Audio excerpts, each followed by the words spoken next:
पुर अरु व्योम बाजने बाजे,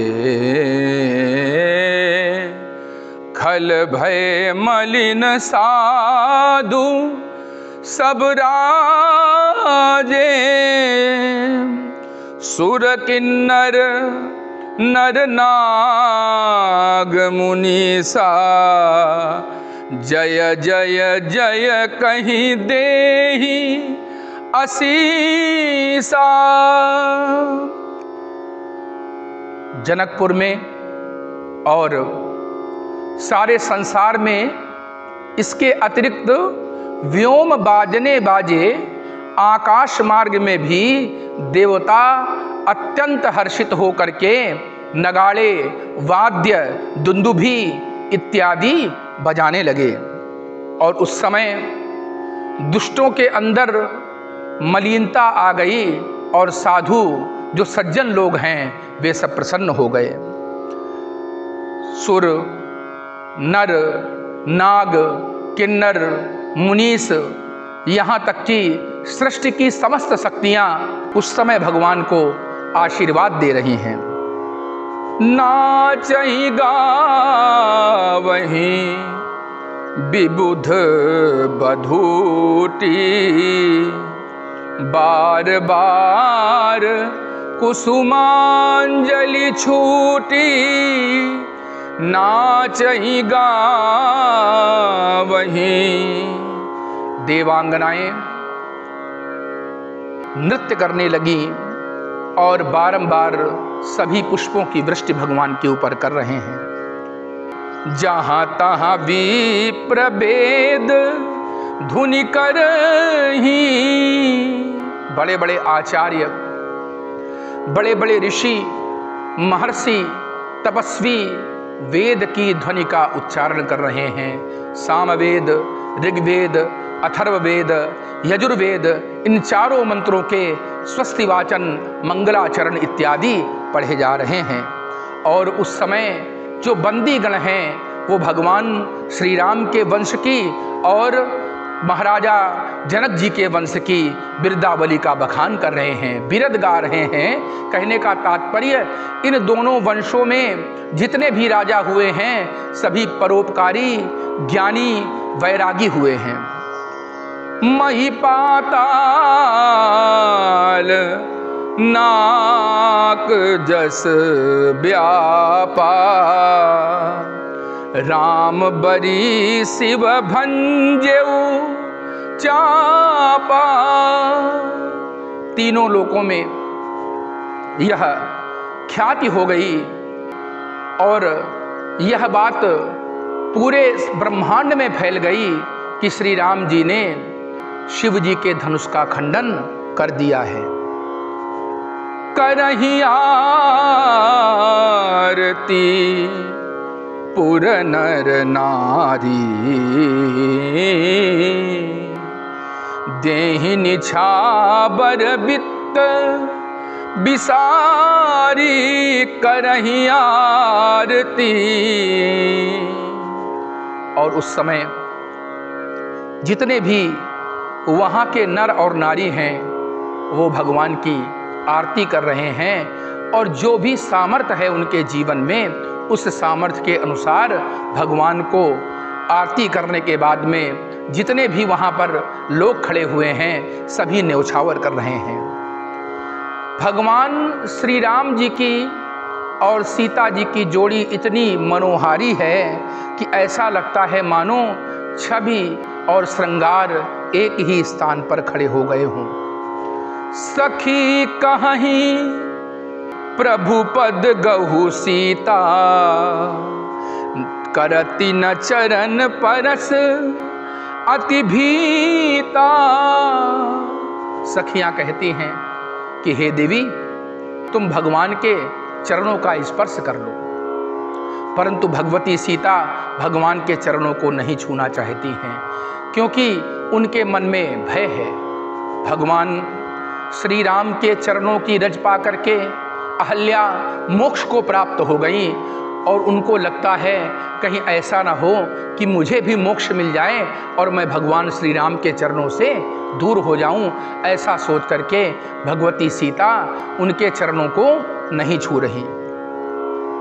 यह प्रेम का प्रसंग चल रहा है और भगवान श्री राम सीता के विवाह से त्रैलोक्य प्रसन्न हो गया है, परंतु परिस्थिति क्या हुई? गौतम तिय गति सुरत करी, नहीं पर सत्य पग पानी। मन बिहसे रघुवंश मनि, प्रीत अलौकिक जानी। बारंबार सीता जी के मन में ये विचार आ रहा है कि कहीं ऐसा ना हो अहल्या की तरह मैं भी मोक्ष को प्राप्त हो जाऊं और श्री राम जी के चरणों से दूर हो जाऊं। तब सिया देखी भूप अभिलाखे, कूर कपूत मूढ़ मन माखे।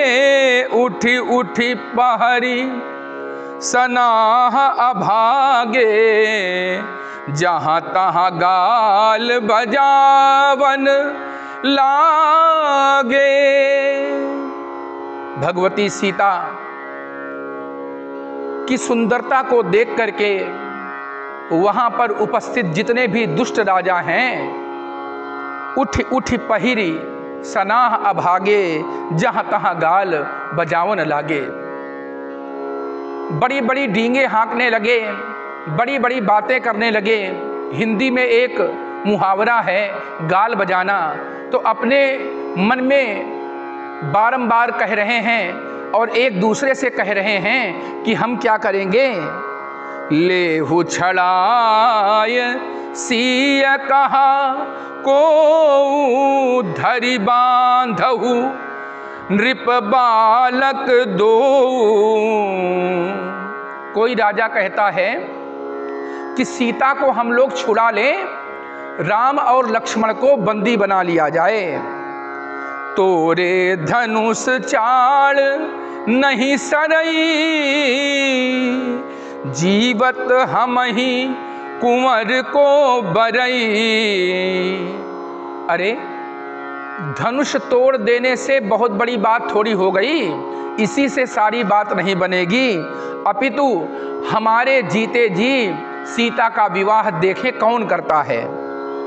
जो विदेह कछु करे सहाई, जीतहु समर सहित दो भाई। राजा जनक यदि इनकी सहायता करें तो जनक को राम लक्ष्मण के सहित जीत लिया जाए। साधु राजा जब इस प्रकार के वक्तव्य सुन रहे हैं, वे कह रहे हैं अरे आज तो विद्वानों की इस सभा से, राजसभा से लज्जा ही नष्ट हो गई है। अरे तुम लोगों में बड़ी वीरता थी तो क्यों नहीं धनुष को तोड़ दिया था। उस समय तो सबने अपना अपना प्रयास करके देखा, यहाँ तक कि भूप सहस 10 एक ही 12, 10,000 राजा मिलकर के भी जिस धनुष को ना तो उठा पाए, ना तोड़ पाए, ना हिला पाए। अब उस समय तुम्हारी वीरता कहाँ गई थी। आज बड़ी बड़ी बातें कर रहे हो, डींगे हाँक रहे हो। देखहु राम ही नयन भरी, तजी ईर्षा मद मोह। राम सारे संसार के ईश्वर हैं। आज हम सबको सौभाग्य मिला है, इस कारण हम सभी राम और सीता जी को नेत्रों भर देख लें। अगर नहीं देखते हैं तो क्या होगा। लखन रोष पावक प्रबल जानी, सलभ जनि हो। नहीं तो लक्ष्मण जी का क्रोध इतना तीव्रगामी है कि वो सबको जला करके भस्म कर देगा। बैन तेय बलि जिमि चाह कागू, जिमि ससु चाहे नाग अर भागू, जिमि चाह कुशल अकारन को ही, सब संपदा चाहे शिवद्रोही। संसार में मनुष्य को उन वस्तुओं की अभिलाषा करनी चाहिए जिन वस्तुओं को हम प्राप्त कर सकते हैं। कभी कभी अत्यधिक महत्वाकांक्षा के कारण हम उस वस्तु को भी खो देते हैं जो हमारे पास है। नीति कहती है, यो ध्रुवाणि परित्यज्य अध्रुवम परिसेवते, ध्रुवाणि तस्य नश्यन्ति अध्रुवम नष्टमेव हि। जो व्यक्ति निश्चित वस्तु को छोड़ करके अनिश्चित को पाने की कामना करता है, उसकी निश्चित वस्तु भी नष्ट हो जाती है और अनिश्चित तो मानो पहले से ही नष्ट थी। जैसे पराया द्रोह करने वाला और जो हमेशा क्रोधित रहता है, ऐसा व्यक्ति अपनी कुशलता चाहे तो उसको मिलेगी।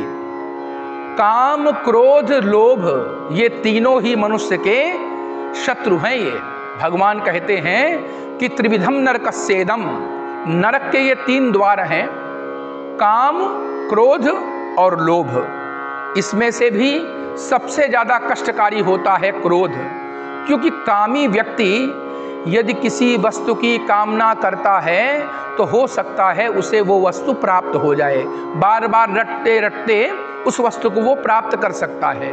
ऐसे ही लोभी व्यक्ति यदि किसी वस्तु की, धन की अपेक्षा करता है तो हो सकता है कि परिश्रम करके उसको प्राप्त भी कर ले, परंतु क्रोधी को कभी भी कुछ नहीं मिलता है। इसलिए काम, क्रोध, लोभ को त्याग देना चाहिए, विशेष तौर से क्रोध को अवश्य। जैसे शिव से द्रोह रखने वाला किसी भी प्रकार की संपत्ति प्राप्त नहीं कर सकता, वैसे जैसे लोभी लोलुप कल कीरत चाहिए। जो लोभी है वो यश चाहता हो। अरे संसार में जब आप किसी की सहायता नहीं करेंगे, किसी से मिलेंगे नहीं, किसी को कुछ देंगे नहीं, तो संसार में आपका यश कैसे बढ़ेगा। चाहे ज्ञान का दान दें, चाहे विद्या का दान दें, चाहे धन का दान दें, किसी को अभय दान दें, पर कोई ना कोई दान व्यक्ति को अवश्य करना चाहिए।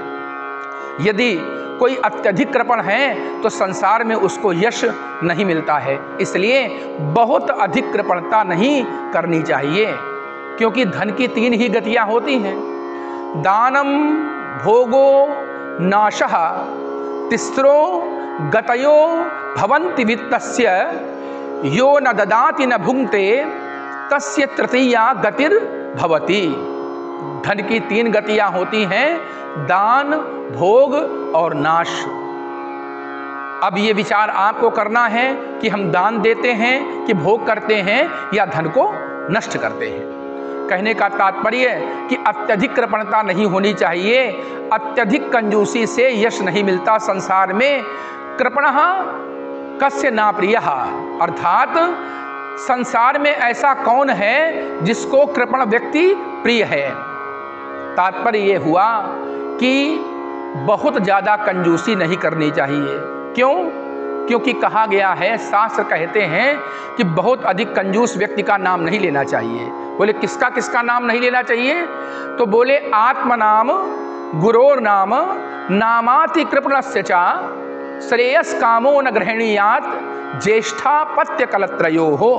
कल्याण चाहने वाले पुरुष को अपना नाम बार बार नहीं लेना चाहिए, अपने गुरु का नाम बार बार नहीं लेना चाहिए, अत्यंत कंजूस व्यक्ति का नाम भी नहीं लेना चाहिए, अपनी पत्नी का नाम ना लेकर के किसी और नाम से संबोधित करना चाहिए, और अपने बड़े पुत्र का भी जो नाम हो वो ना लेकर के कुछ और नाम से संबोधित करना चाहिए। ऐसा नहीं कि आप नाम नहीं ले सकते हैं, पर बारंबार उसको ना लें।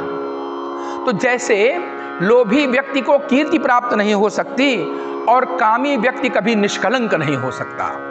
यदि आपने संसार में अपने चरित्र को सुदृढ़ नहीं किया है तो निश्चित रूप से आपको कलंक लगेगा ही लगेगा। हरिपद विमुख परम गति चाहा, तस तुम्हार लालच नर नाहा। बिना भगवान श्री राम के भजन के यदि कोई मोक्ष चाहता हो, शुभ गति चाहता हो, तो ये उसका निष्फल प्रयास है। ऐसे ही आज तुम सब भगवान के प्रति ऐसी भावना रख करके एक निष्फल प्रयास कर रहे हो। कोलाहल सुनि सीय सकानी, निज समाज लई गई जहां रानी। उस समय इतना कोलाहल हुआ कि सीता जी संकुचित हो गईं, मानो थोड़ा सा भयभीत हो गईं। तो सखियां उनको वहां लेकर के गईं जहां पर रानी उनकी माता है। राम सुभाय चले गुरु पाही, सिय स्नेह बरनत मन माही। रामचंद्र जी अपने गुरुदेव विश्वामित्र के पास चले गए हैं, क्योंकि जब तक गुरु आज्ञा नहीं देंगे तब तक वे बोलेंगे नहीं, कुछ कहेंगे नहीं। गुरु की आज्ञा थी तो धनुष तोड़ दिया और अब अपना कार्य करके गुरु जी के पास चल पड़े हैं। कुछ लोग बहुत बोलते हैं, संसार में बड़ी बड़ी बातें करते हैं, डींगे हाँकते हैं और करते कुछ नहीं है। कहने का तात्पर्य, श्री राम जी ने गुरु की आज्ञा का पालन किया और पालन करके वो गुरुदेव के पास पहुंच गए। भूप बचन सुन इत उत तकहीं, लखन राम डर बोल न सकहीं। राजाओं के वाक्यों को सुन करके लक्ष्मण जी से रहा नहीं गया, इधर उधर देख रहे हैं, क्रोध से तमतमा रहे हैं, परंतु श्री राम की आज्ञा नहीं है, भाई की आज्ञा नहीं है। इस कारण से लक्ष्मण जी कुछ बोल नहीं पा रहे। अरुण नयन भ्रकुटी कुटिल, चितवत नृपन सकोप। मनहु मात गज गन निरखी, सिंह किशोर ही चोप। राजाओं को देख करके लक्ष्मण जी क्रोधित हो उठे हैं और उनके नेत्र लाल हो गए, जैसे हाथियों के झुंड को देख करके सिंह के बालक को क्रोध आ जाए, आज वैसा ही क्रोध लक्ष्मण जी को आ गया। लक्ष्मण जी तो वैसे भी शेषावतार हैं, संपूर्ण संसार संपूर्ण ब्रह्मांड उनके शीश पर विराजित रहता है। वे चाहें तो निश्चित रूप से राजाओं को दंड दे सकते हैं। खर भर देखी विकलपुर नारी, प्रत्येक समाज में, प्रत्येक आयोजन में, प्रत्येक शुभ कार्य में कुछ ना कुछ लोग ऐसे होंगे जो कार्य को बिगाड़ने जाएंगे, वो आपके काम को बनते हुए नहीं देख सकते हैं। तो इस प्रकार से सभा में राजाओं ने अव्यवस्था पैदा कर दी। श्री राम जी और सीता जी का सुंदर जयमाल हो रहा था, उस समय वे बड़ी बड़ी बातें करने लगे तो वहाँ एक अव्यवस्था पैदा की। ऐसे ही समाज में कुछ लोग होते हैं जो किसी भी आयोजन को थोड़ा नष्ट करने का प्रयास करते हैं, या उसकी शोभा को कम करने का प्रयास करते हैं, या संसार में उसकी निंदा करते हैं। संसार में जब भी आप शुभ काम के लिए जाएंगे ऐसे लोग आपको मिल जाएंगे, ऐसे लोगों से विशेष सावधान। कहते हैं कि नवन नीच कहे अति दुखदाई, नीच व्यक्ति यदि विनम्रता से भी आपके सामने प्रस्तुत हो रहा है तो समझिए उसमें भी खतरा है। इसलिए खर भर देखी विकलपुर नारी, सब मिल देही महीपन गारी। उस सभा में उस सुंदरता, उस विशालता, उस ज्ञान वैराग्यशील शोभा को देख करके सारी पूर्वासिनी स्त्रियां प्रसन्न थीं। आज उन राजाओं के शोर को सुन करके वो उनको अपशब्द कहने लगी। सब मिल दे ही महीपन गारी, राजाओं को कहने लगी कि अरे इतनी सुंदर ये जो है जोड़ी है और कितना सुंदर ये विवाह होने जा रहा है। अरे दुष्ट राजा बारंबार प्रयास करके इसको विनष्ट करने का प्रयास कर रहे हैं या बड़ी बड़ी डींगे हाँक रहे हैं, इसलिए उनको गाली दे रहे हैं। तो भगवान श्री राम की जो ये लीला है हम सबको तारने के लिए है। परमात्मा श्री हरि निश्चित रूप से निष्काम है, निर्लेप है और आप्त काम है, पूर्ण काम है। पूर्णमिदः पूर्णमिदं पूर्णात् पूर्णमुदच्यते पूर्णस्य पूर्णमादाय पूर्णमेवावशिष्यते। निश्चित रूप से भगवान आप्त काम हैं, उन्हें संसार में कुछ करने की इच्छा नहीं है, पर जब वो सोचते हैं एको हम बहुश्याम, मैं एक हूँ बहुत रूपों में प्रकट हो जाऊं, तो जैसे हमारे नख और सिर के बाल अपने आप बढ़ते हैं वैसे ही परमात्मा सृष्टि की रचना करते हैं और अवतार धारण इसलिए करते हैं कि मनुष्य उन लीलाओं को गा गा करके निश्चित रूप से मोक्ष को प्राप्त हो। बोलिए सियावर रामचंद्र की।